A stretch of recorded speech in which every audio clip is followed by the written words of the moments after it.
They're my chickens, special breeds, almost at point of lay.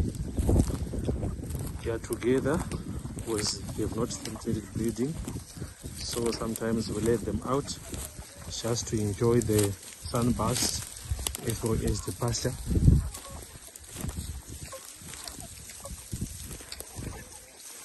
We understand breeding.